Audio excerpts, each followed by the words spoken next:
के फूलता फलता चमन है।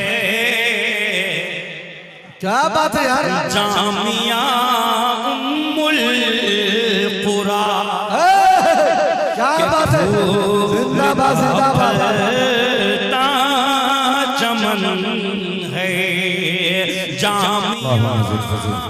अब तकरीर पेश करने के लिए सागरा हबीब से गुजारिश है कि आप ऊपर तशरीफ लाएं और तकरीर पेश करें। सागरा हबीब दर्जा हिफ्ज के तालिबा है, आप सब दुआ फरमाएं। 6 पारा इनका हिफ्ज मुकम्मल हो चुका अल्हम्दुलिल्लाह। आप सब दुआ फरमा देंगे, अल्लाह हाफिज़ बनाए।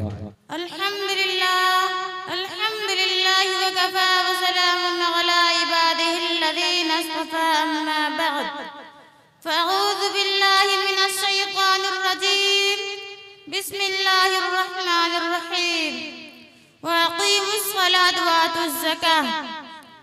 स्टेज पर जलवा अफरोज हज़रात उलमाए इकराम, मुअज़्ज़ज़ सामिईन पर्दा नशी, माँ बहनें और प्यारी सहेलियाँ, अस्सलामु अलैकुम वरहमतुल्लाहि वबरकातुहू।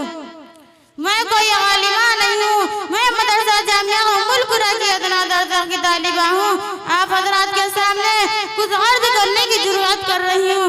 दुआ फरमाए अल्लाह ताला हमको सही सही कहने और उस पर अमल करने की तौफीक अता फरमाए। पहले जमाने के मुसलमान जो भी काम करते थे उनमें दीन इस्लाम की पूरी झलक नजर आती थी और उनके अमल को देखकर गैर मुस्लिम भाई इस्लाम में दाखिल हो जाते थे। वो हर मौके पर अल्लाह के हुक्म पर अमल करते थे। अल्लाह के हुक्म में ही कामयाबी है, हिफाजत और सुकून है, इस बात का उनको पक्का यकीन था। आज के जमाने में भी अल्लाह के बहुत से बंदे ऐसे हैं जो अपने बुजुर्गों की तरह अमल कर रहे हैं। अभी हाल ही में भिवंडी में मुसलमान ताजिर गुजरे हैं जिनके पास सैकड़ों पावर लूम थे और कपड़े की बुनाई का काम करवाते थे। एक दिन कारखाने में काम करने वाले आदमियों ने आकर खबर दी कि शहर में जबरदस्त आग लग गई है। वो आग हमारे कारखाने के बिल्कुल करीब आ गई है और खतरा है कि चंद मिनटों में वो आग हमारे कारखाने को भी जला कर राख कर देगी।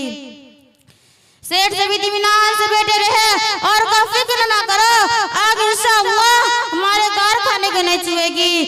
काम करने वाले अपनी तरफ से पूरी हिफाजत का बंदोबस्त करते रहे, लेकिन आग फीकी बढ़ती जा रही थी। कुछ देर बाद मुलाजिमीन ने आकर खबर दी कि वहाँ के कारखाने मौजूद कपड़ा और दीगर सामानों पर आग का कोई असर न हुआ, जबकि उसके आसपास के मकानात और कारखाने पूरी तरह जल गए। शेर से अल्लाह का शुक्र अदा किया और कहा मैं तो अपनी माल के अनुसार ज़कात निकाल देता हूँ। ज़कात निकालने से माल महफूज हो जाता है, इस पर मेरा पक्का यकीन है, इसलिए आग हमारे कारखाने को जला न सकी।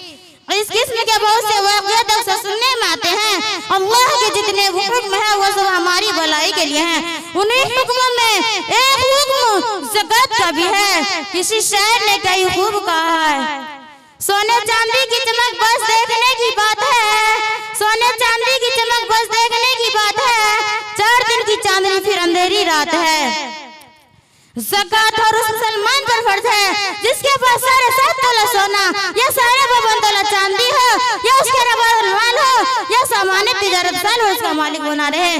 ज़कात के मानी है पाक करना, चुनांचे ज़कात निकालने से आदमी का माल पाक साफ हो जाता है, वरना वह माल लपक रहता है, उस माल में बरकत नहीं रहती और दौलत के बर्बाद जाने का खतरा रहता है। जो लोग ज़कात नहीं निकालते जबकि ज़कात उन पर वाजिब हो, ऐसे लोगों के लिए पुराना हदीस बड़ी सख्त अज़ाब की धमकी आई है। लेकिन आज मुसलमान के दिल में दुनिया की मोहब्बत बस गई है, वो दौलत की मोहब्बत में फंसा हुआ है। बहुत कम मालदार मुसलमान ऐसे हैं जो सही से हिसाब करके ज़कात निकालते हैं, बस यही अंदाजा से बहुत रकम निकालकर मांगने वालों को बांट देते हैं। अगर सही मांगने में सब लगाकर ज़कात निकाली जाए और तस्लीम करने की इज्तिमाई नज़र हो तो इंशाअल्लाह गरीबी बेरोजगारी दूर हो जाएगी और कोई आदमी मोहताज नहीं रहेगा, सब लोग खुशहाल हो, आपस मोहब्बत हो।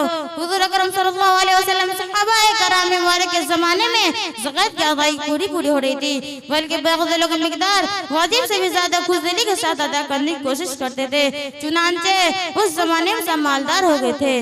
ऐसे आदमी का नाम स्कूल है क्या था जो ज़कात की रकम लेने का हकदार है, काश के वो दिन फिर आए।